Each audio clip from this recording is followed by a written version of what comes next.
So I got a question for you. Hit me. For for you, as I guess I should say, an elder punk, shall I say, Guilty. and a Kiss fan. In, How did you feel about Gene Simmons wearing a Misfits t-shirt on the Hot in the Shade tour? okay, for the first half, I wondered why in the hell did Gene Simmons wear a Misfits shirt? He's not in the habit of promoting other bands. He also gets a little pissy if you wear another band's shirt and try to take a picture with him. He'll make you take it off, he'll make you turn it inside out. And then I remembered that the Misfits actually stole that. It was the Crimson Ghost, old Yep. school horror. And I'm like, that makes more sense. That was kind of my question. I figured it was because of the Crimson Ghost thing, but I don't know. Do you think Gene is a Misfits fan? Absolutely not. No. Do you think he just bought it because the t-shirt was cool? I don't. I think he bought it because of the old school horror, Crimson Ghost. Okay. So therefore, do you think Gene can name three Misfits songs? You know what? I bet he can. I bet he can. Okay. I got a feeling about it. And rumor has it Glenn Danzig actually has a Kiss shirt too. He doesn't wear it though. It's too big.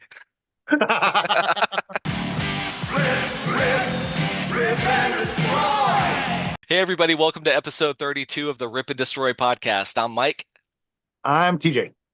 and this is one of those episodes, friends. We're going to take a deep dive into the mystical, magical world of Hot in the Shade and Yeah. share some thoughts. And this is one of those times where we take the hit, we listen to it, so you don't necessarily have to. But as always, we're going to have some fun with it. Yeah, we're guessing that you probably are already familiar with Hot in the Shade, so you probably understand why I need a beer for this episode. And we're gonna see where this goes. We had a feeling of where this was gonna go, but I think you may be surprised. I think we are too. But don't worry, it's gonna be we're gonna rip and we're gonna destroy. So what do you got for up fronts? Just a couple things real quick. Update on Gene's Expo, the Legends of Rock Expo in Las Vegas.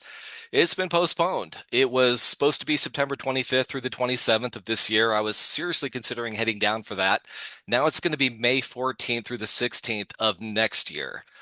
And they started to take away a lot of the talent that was going to be there in September is not yet announced to be there in May. Some of the big ones too, Stuart Copeland, Geezer Butler, a couple of others. And, I'd say about 50% so far have signed on to do it in May. But honestly, if you're going to reschedule something that difficult to promote, I can't help thinking that they probably did it because of the landlocked being just, Yeah, a month or two later. yeah, I can only assume same. And I've heard some of the other Kiss podcasts talking about like why are these two things so close together? It's doubtful that people are going to want to go to both. And if you got to pick one, it's probably going to be the landlocked. Yep. Agreed, agreed.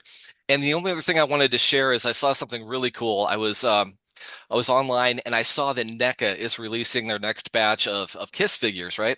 And Oh yeah, later this year they're coming out with a box set of Dress to Kill. Have you seen these? I have seen those. They're pretty cool. When you saw them, were they color or black and white? Black and white. Okay, yeah, I think they're going to release them in black and white, but the demos that they Yeah. put out originally were in color. But Oh, one thing I had to check out, the box set is made to look like the cover of Dress to Kill. If you'd be so yeah. kind as to grab it real quick. But it's not exactly like the cover of Dress to Kill, because if you remember a few episodes back, we pointed out a huge error in that one of the Kiss logos on the side is KIS. Well, on the box set for the figures, here's a picture. They fixed it. Aw, well, that's cool. Good for them. Yep.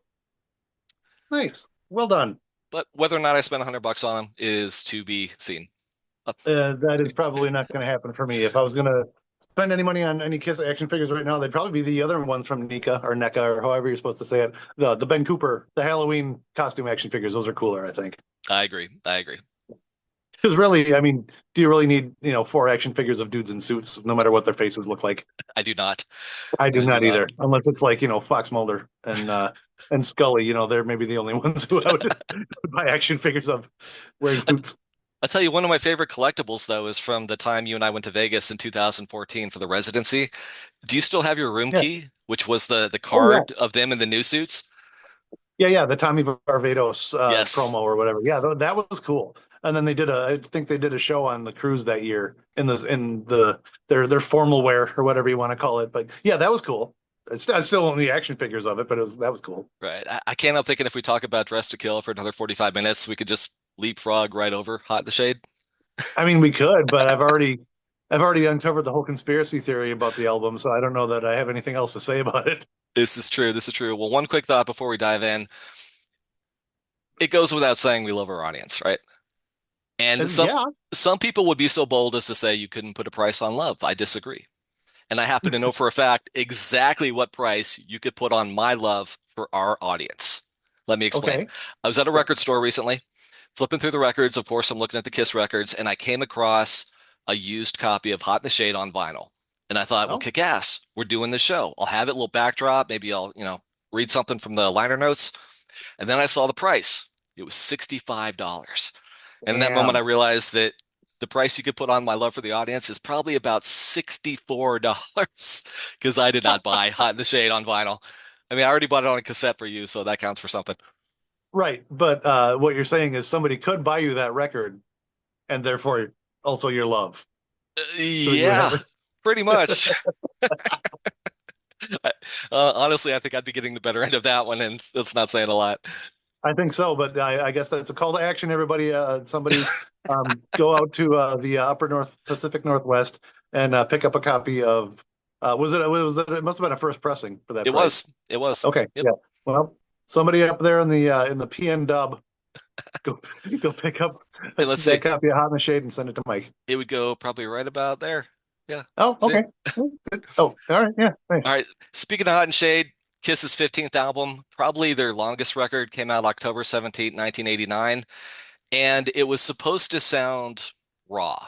And what they ended up doing on this record, and we'll talk about this as we review just about every song, is instead of going in and re-recording the record like they typically would, they basically took some old demos and they polished them up a little bit.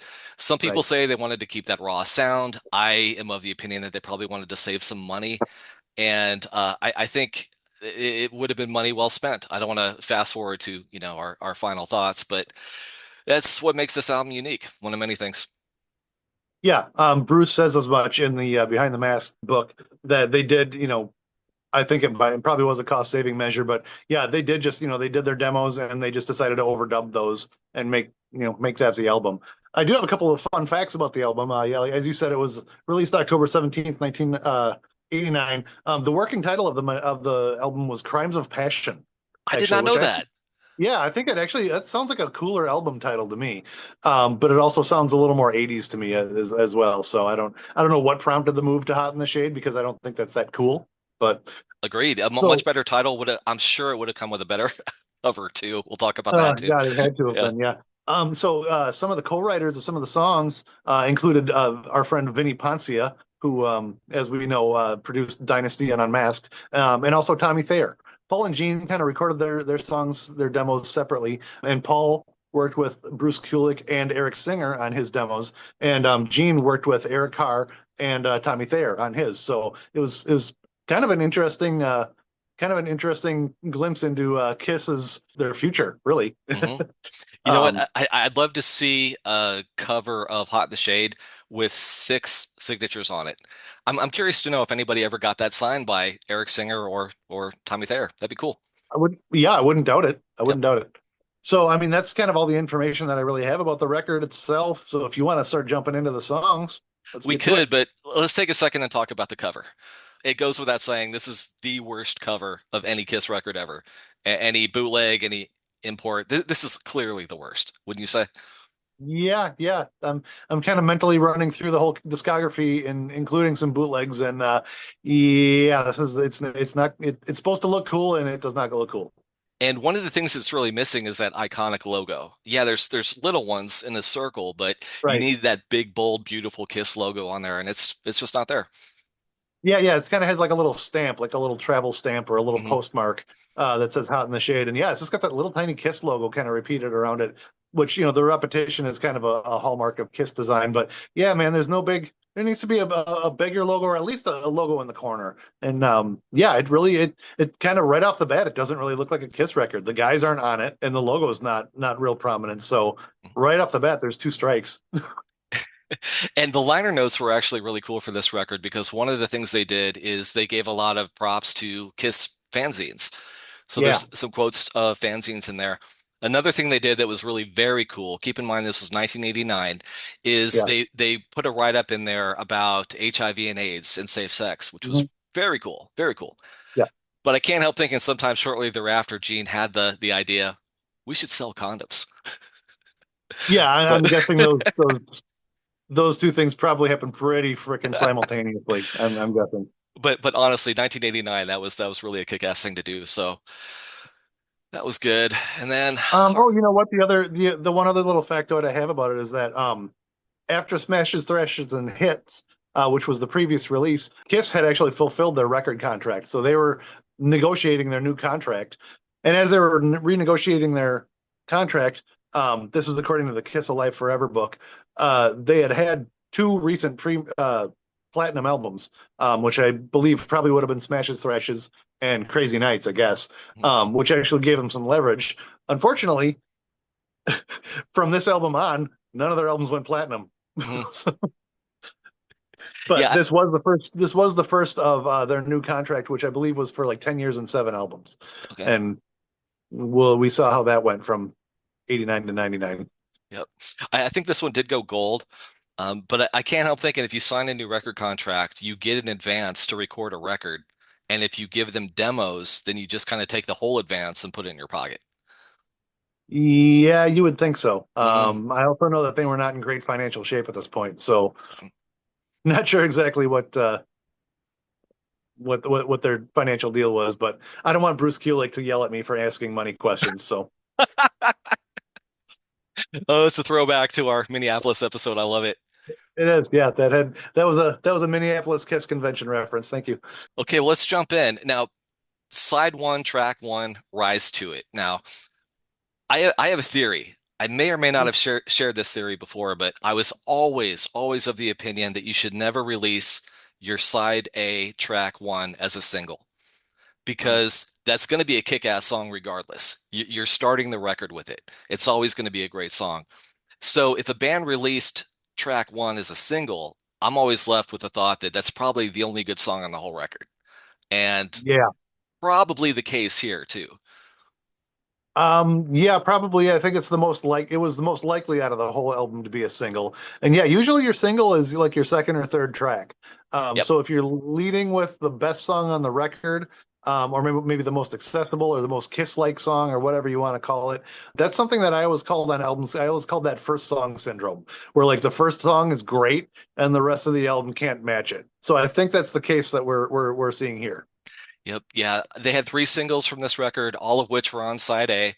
And this was the best of the three. And I honestly believe this is the best of the whole record. I love this song. I like the song.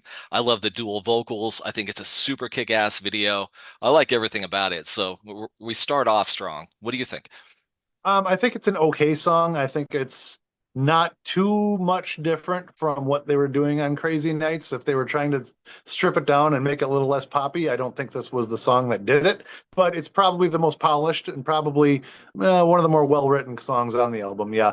I think the video is corny. I, as a Kiss nerd, take a lot of issue with the historical inaccuracy of it, where it says Yes. sometime early in 1975 and Hmm. they come out wearing a mishmash of whatever they could find in the Kiss warehouse, and the guy with the big afro is practicing with his drumsticks, and he's wearing Vinnie Vincent's costume. It's just a Hmm. mess, honestly. It's just Yeah, there's that. and and and Gene looks way too pretty without He had more makeup on before he put the clown white. totally, yeah, yeah, absolutely, yeah. Yeah, I don't know. I think that video is a little corny.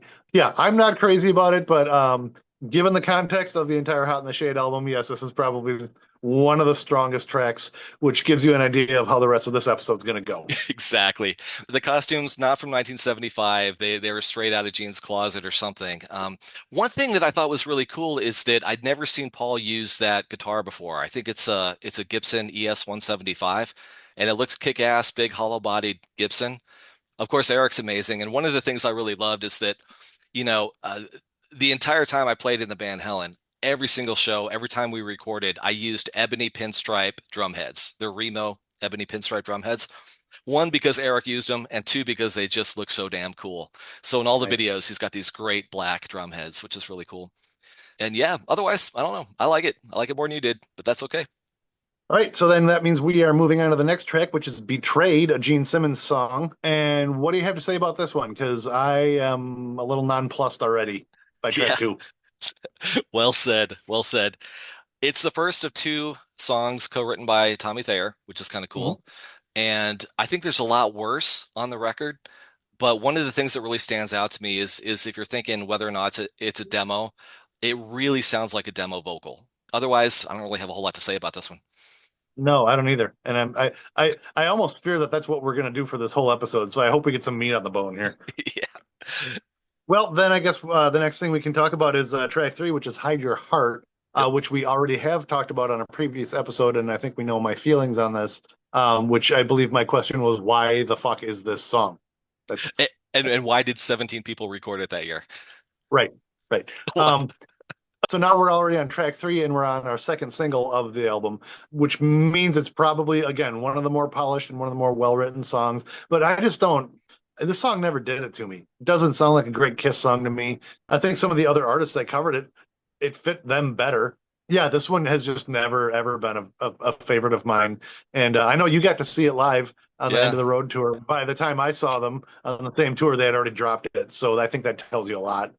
Yeah, I got to tell you, every concert I've ever been to, not just the Kiss shows. I mean, I started going to shows in 1985. Everybody I've ever seen, every sing-along I've ever been a part of, Hide Your Heart is the worst live sing-along I've ever seen. It's the little scat solo part. I'm not going to do it, Uh-huh. and it just doesn't work. It doesn't work at all. It's the video is it's one of those storyline videos, and Paul's using another Gibson, which is actually kind of cool. But yeah. The only thing that really stood out to me is the fact that, Tito didn't have time to put a shirt on because he was too busy taping over the logo on his hat for copyright purposes.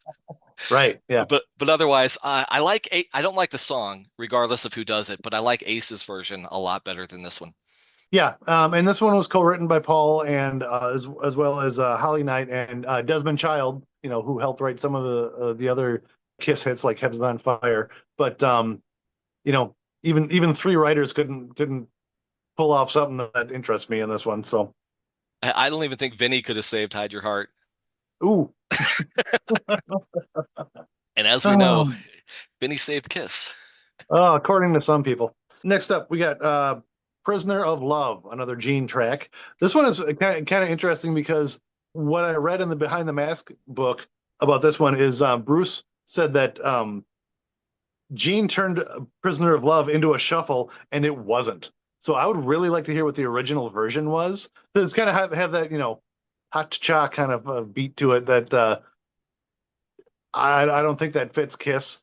And yeah, obviously Bruce was not super crazy about it, but what could he do? But I'd really like to hear the version that Bruce preferred.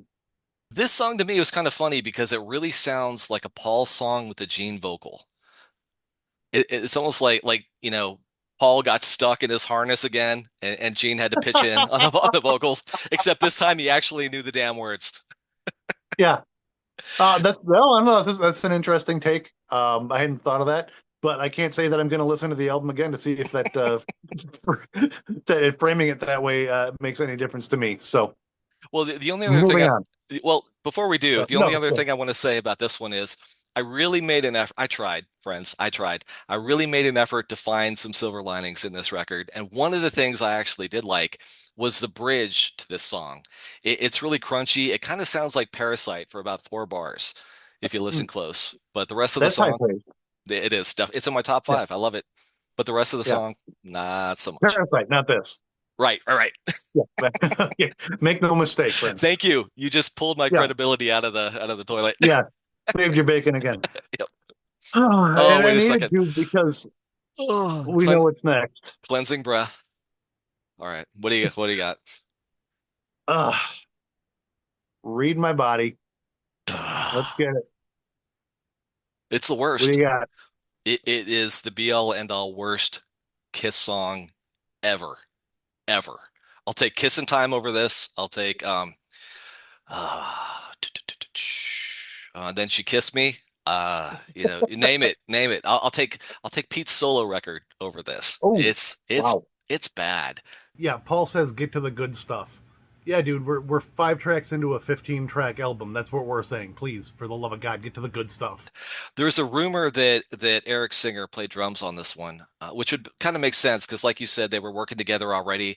Eric Singer Yeah. played drums on Paul's solo tour that very same year. One good thing came out of this though, because one of the comments I saw on YouTube, it was absolutely hilarious. I want to get the guy's name and give him credit. It's Robbie T. 3653. His comment just said, Paul some Stanley on me. That's A good.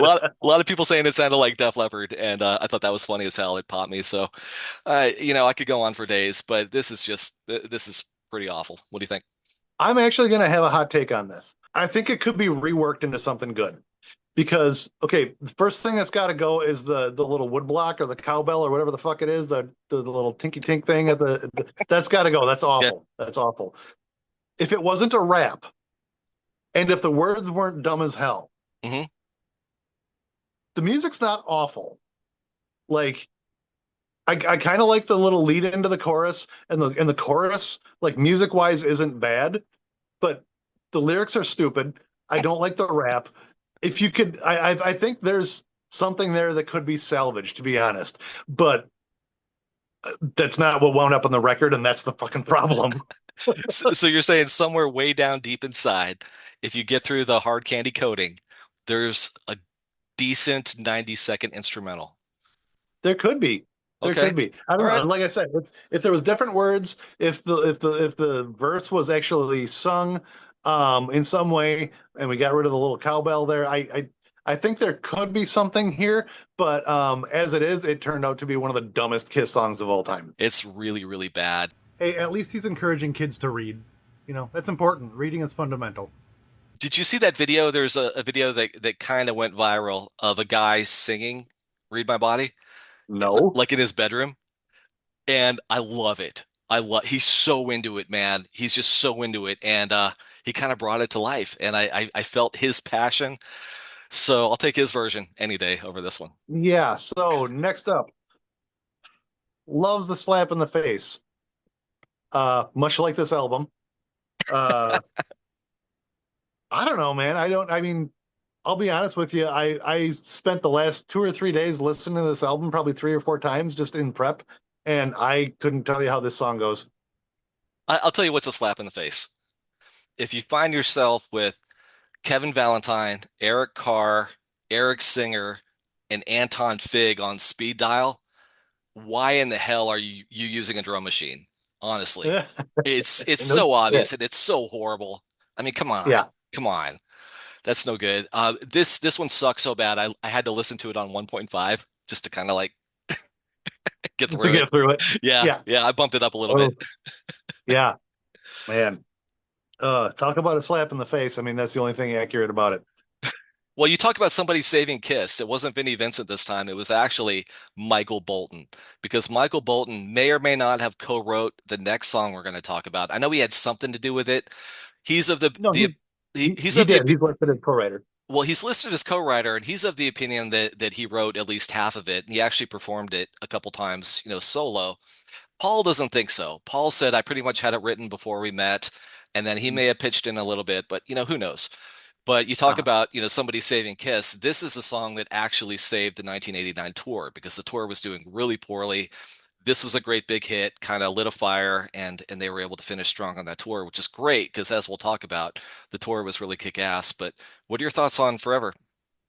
I'm not a huge ballad guy as it is, so it's not something that I'm gonna, queue up. And I didn't even try to play this one at my wedding. I mean, like the other two singles, it's the most polished and the best written song of the album probably. So it's no surprise that it was a single. But again, when you have through like maybe 3 songs that are pretty good, and those are your singles, I still think you're selling a false bill of goods. It's, Mhm. just- it's still a bait and switch with this record, man, because you got 3 halfway decent songs, and the rest of it isn't even halfway. Right, right. Yeah, it did really well. It was one of their highest charting singles. I think it got up to number 8. It was number 1 on Dial MTV. And I it's forgot about that one yeah. TV. Now, one thing though is I really like the video. It's just kind of cool to see him hanging out. It's almost got the almost like an unplugged vibe to it Yeah. because Gene's just sitting down It's a lot. It's the lighting is really cool. It's just them basically in a big empty warehouse. And I mean, like I've said before, man, I could watch Eric play all Yeah. day. And it's fun to watch him play this one because, even though it's a ballad, he's still just playing like a beast. The guy was amazing. So I do like the video. It's worth checking out if you haven't seen it. Yeah, and speaking of Unplugged, this was a great addition to the MTV Unplugged lineup. I mean, this song is tailor-made for that. It worked perfectly. So, in that context, I loved it. Mhm. It's a great song when they pulled it out on Unplugged in the middle of a less than mediocre album. It's still not enough to save it. But one thing that was really cool on the unplugged version and on the studio version is Bruce's solo because the whole Yeah. solo is acoustic.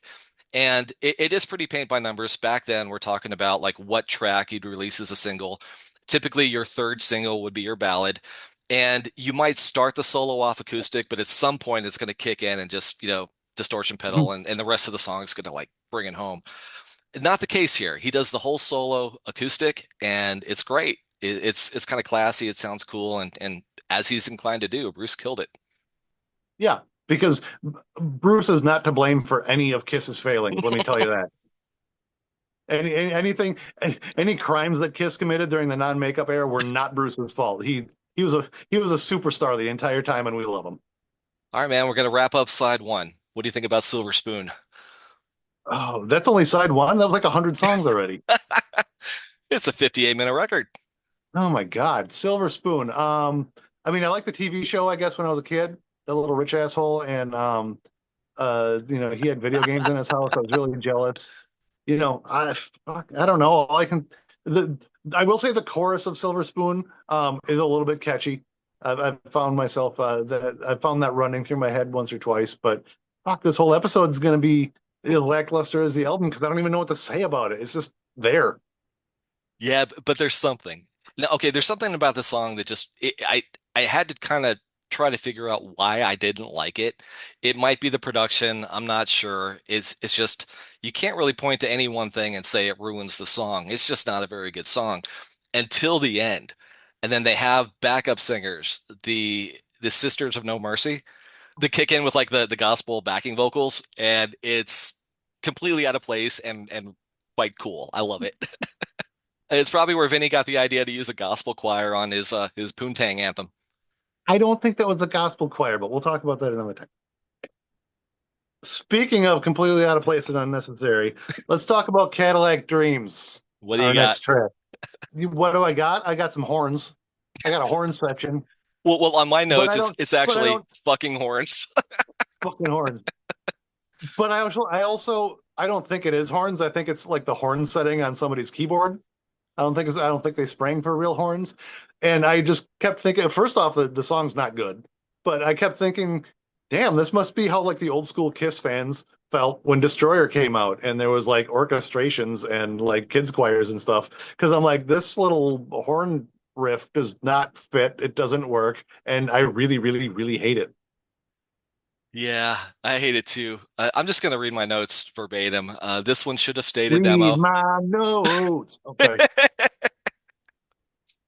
This one should have stayed a demo. Vault worthy at best. Like Uh, it could end up in Gene's vault, and that's good enough. yeah, the lyric is what I want money, money. That's what I need. At this point, you're pulling 6,000 people a show. I think this song is more of a cry for help. You know, fuck Cadillac Dreams. It's like I got to pay my mortgage dreams. But here's another thing too. Track one, side two is supposed to mean something. Yeah, That's not just any throwaway song. You never put a filler song on track one of side two, and yeah, right. But when you got 15 songs and most of them are filler, I mean, this yeah, whole album is really kind of a filler album. it's a filler album, which brings us to King of Hearts. King of Hearts. So my thought on King of Hearts is it's a very Paul song. It's not a very Kiss song.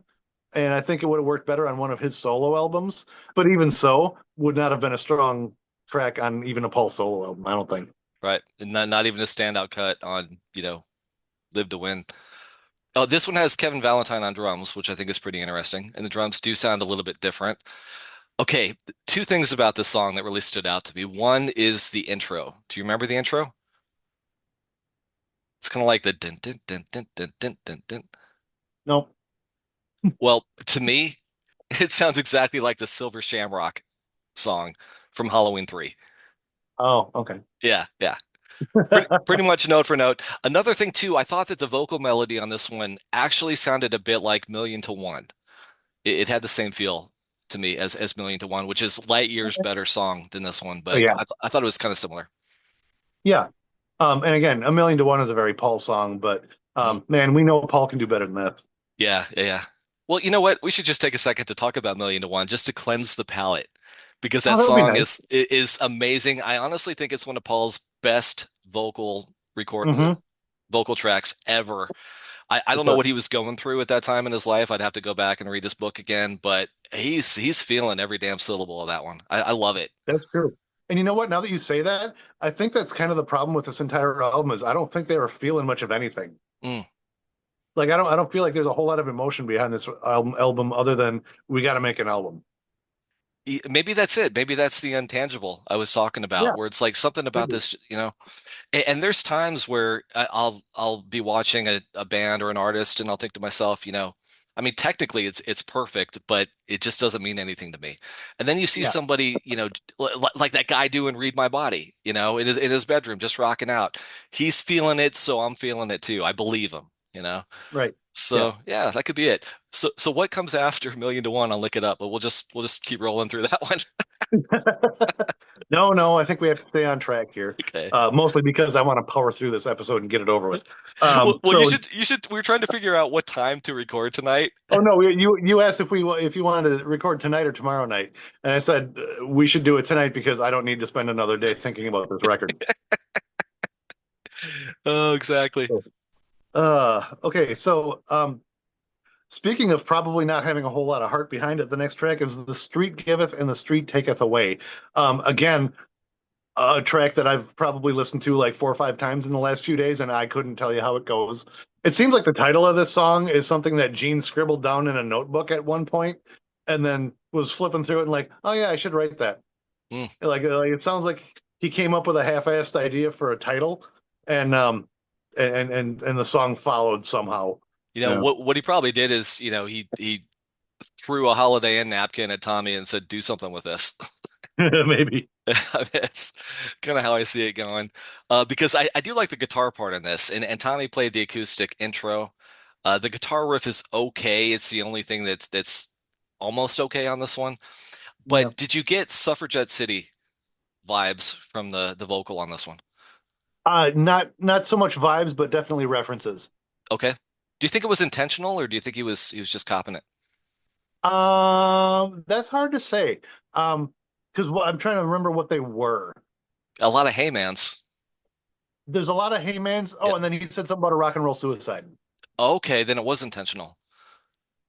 It could be. Yeah. Okay, that'd be too much of a coincidence to put two references That's in there. that's what I thought. Yeah, the between the Haymans and the rock and roll suicide, I was at least getting a little bit of Bowie summoning, Hmm. but again, uh, as far as the song itself is concerned, you're not going to compare that to Bowie.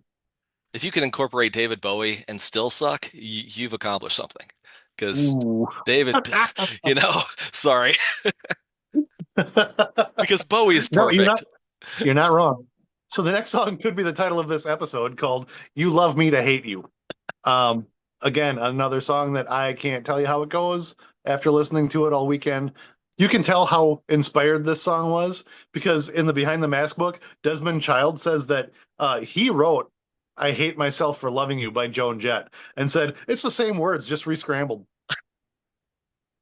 But one of them's a good song, though. I know. Yeah. That's the problem. Oh, that's funny. It's kind of like when Philip Glass sold Candyman this exact same score for two movies. Uh-huh. Yeah. I found out about that story. Yeah, you did. I remember when you told me.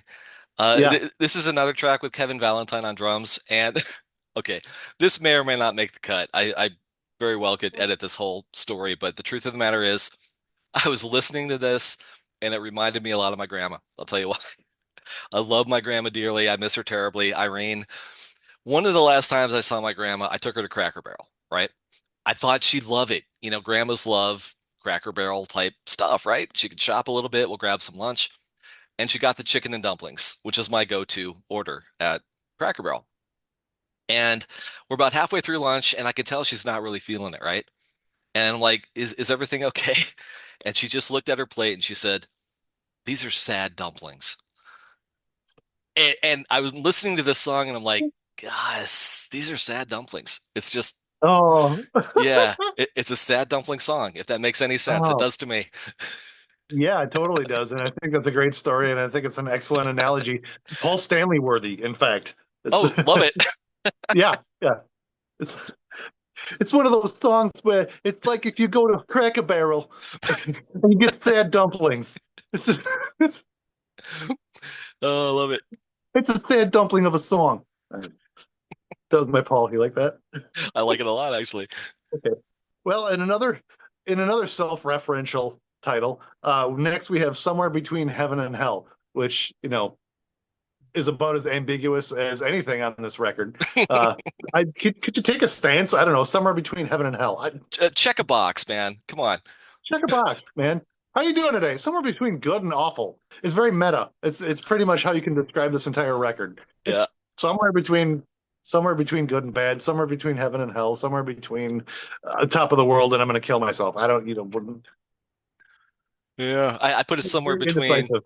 somewhere between Destroyer and the Beatles. That's where I put it. This Uh, one, more drum machine shenanigans, and to me, okay, I keep making these ridiculous comparisons, but honestly, this this song reminds me a lot of Sledgehammer by Peter Gabriel. okay. It does. Listen to the vocal melody. It's Uh, pretty dead on. It's pretty dead on. yeah. I'd play it, but last time we played a little A/B test with music, I think we got dinged by YouTube on that, so you'll just have to do your own homework on that one. Yeah, we did. We didn't get in any trouble or anything. We got a little flag. No big deal. Yeah, well, and what I can say is that Vinnie Poncia wrote this song, so take that for what you will. Especially if you're trying to do a stripped down rock and roll record. Why would you go back to the guy that produced your 70s and 80s pop records? Hmm. I don't get it. I don't get it. Okay, well, things are looking up. They are. I like this one. Yeah, so the next song is my favorite Kiss song about pizza, Little Caesar. And we finally have other than the re-recording of Beth on Smashes Thrashes, we finally have an Eric Carr lead vocal. But to be honest, I don't think that's even the highlight of this song. I think the guitar riffs are great in this song. Several episodes ago when we did the unpopular songs that we loved, you Hmm. had this on your list, I did. and I wasn't really feeling it because I kind of dismissed most of this record. But now that we kind of finally dove into this record and took one for the team, I honestly think this is probably my favorite song on the record. Nice, nice. Okay. Yeah, I put it as my second favorite, next to Rise to It. I said this last time. I wish we had a lot more Eric Carr lead vocals. I thought he sounded great on this one, and I dig it. I dig it immensely. I think it'd be a great. I think you could get a really good 7-inch out of this album. Maybe, 4 tracks. So this would definitely make the 7-inch cut for me. I like it a lot. Yeah, I was wondering, one of my follow-up questions were like, do you think we can pair about, knock about 5 songs on this album and come up with something a little tighter? But I think 7 inch is a more realistic ambition for this Yeah. record. Well, one thing that's interesting too is this is the first time since Elder that somebody else sang on a Kiss record other than Paul and Gene. So it had been a minute. Interesting. Interesting. Mhm. Good tidbit. Good call. Thank you. Thank you. Pizza, pizza. Okay, we've done it. We've reached the end. Just about, almost. Winding up this whole record is Boomerang. Kind of one of those songs in the same vein as No No No or Love's a Deadly Weapon. They got a little speedy, a little thrashy on this one. A little bit. We're gonna try to keep up with Judas Priest Mhm. maybe for 1 or 2 songs. I don't hate this song either. It's a little out of place, I feel, but it's a Gene song. It's fast. Yeah, I saw when I was reading the comments, I listened to this on YouTube. A lot of the comments were saying it sounded like Hot for Teacher or Hot for Teacher-esque. I don't think that's necessarily the case. And as a drummer, I could say it's just a shuffle. They're both playing a shuffle, so that's, I don't think he's copping that song by any No. means. I like this one. I think that this one with a little spit and polish and maybe the Bob Ezrin filter, it could have even been like a revenge type song. I like it that much. I think Bob Ezrin would have taken this whole album and thrown it out and told him to start over. Yeah, it would. It would. Yeah, yeah. Yeah, he's like, yeah, Mr. Bolton, you can stay. The rest of you. Right. So my final thought on the actual record is I think that there's probably an okay record in there somewhere.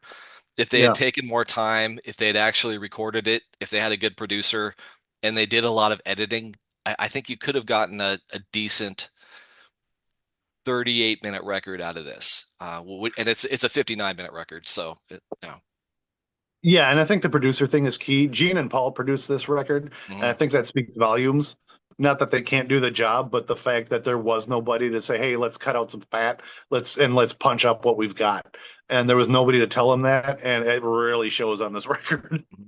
Well, I don't know about you, but in 1989, I didn't buy this record. I think I saw the Oh. videos. I liked Rise to It. I was not taken by Hide Your Heart or Forever. And Mhm. back then, I was buying pretty much everything, and I did not buy this. It just didn't speak to me.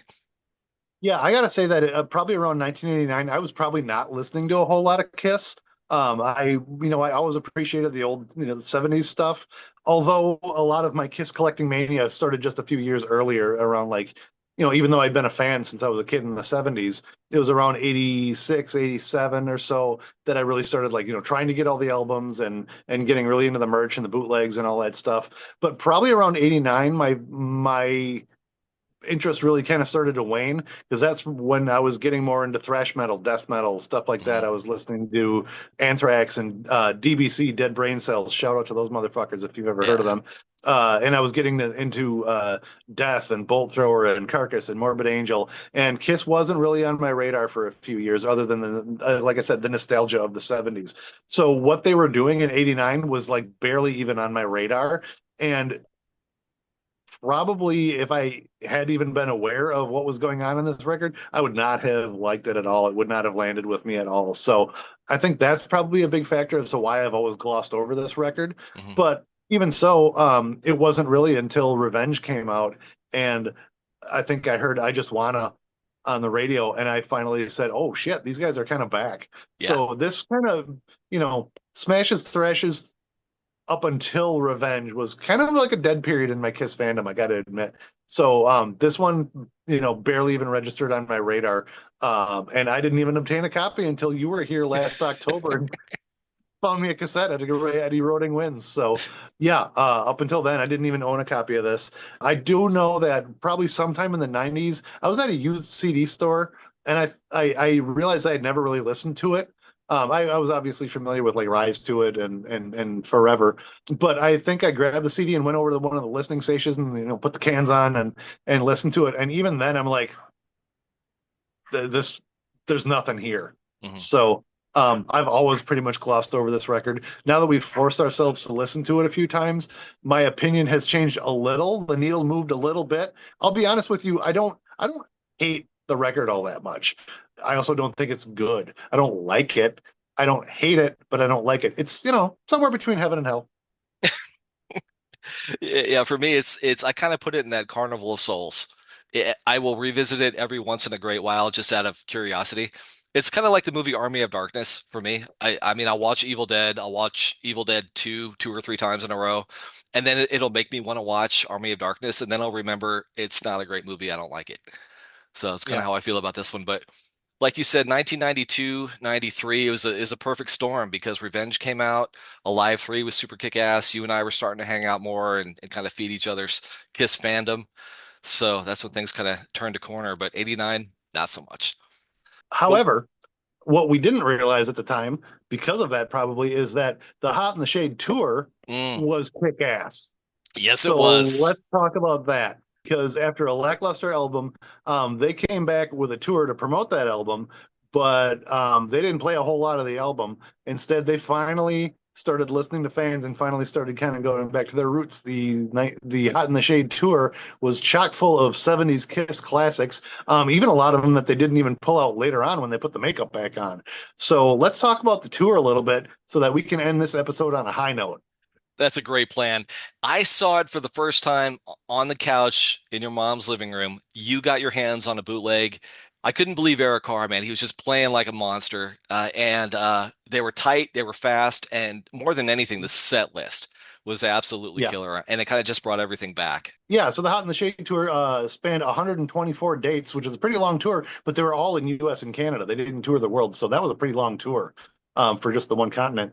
Average attendance on this tour was only about 6,589, which was not big. However, there were certain dates like the Detroit one, which is the bootleg that I got a hold of, which is probably the most well known, so much so that it was included in the Kissology DVD sets that had an attendance of over 12,000. So, but yeah, like we said, it was mostly packed with 70s Kiss classics. The 80s songs that they did pull out were, the hits like, Lick It Up, Heaven's on Fire, Crazy Crazy Nights, but they even pulled out they had Under the Gun on some of the dates, Mhm. and they did Fits Like a Glove, which, I love the fact that that was a staple throughout the 80s. That's a badass song. Yeah, it is. But other than that, and the couple of songs that they played off of Hot in the Shade, man, the set list, like you said, was killer. It was mostly 70s stuff. Interesting to note that the songs that they played from the album pretty much Rise to It, Hide Your Heart, and Forever. They played the singles. But the first couple of dates that they played on the tour, they did play Little Caesar and they did play Betrayed, but they dropped them pretty Yeah. quickly. It's interesting too because this is probably the only show I could think of at this point that didn't have a big Kiss logo in the back.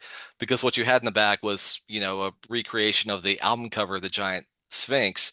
And Yeah. I bring that up now because it was kind of a cool effect as as stupid as the Sphinx was. During God of Thunder, the mouth opens during the spoken bridge, and it was the Sphinx who just so happened to be the Lord of the Wasteland. So with lasers, and it was pretty cool actually. And again, with the way they sounded, with Eric Carr on the drums, with them playing real aggressively, man, that sounded good. If you haven't seen it, highly recommend getting a hold of the bootleg or hopping onto YouTube and checking out a show from that tour. And openers for that one was Faster Pussycat and Slaughter. Kind of funny as hell that they took Slaughter on the road, all things Right. considered, because probably a year or two prior they were the Vinnie Vincent Invasion. Yeah.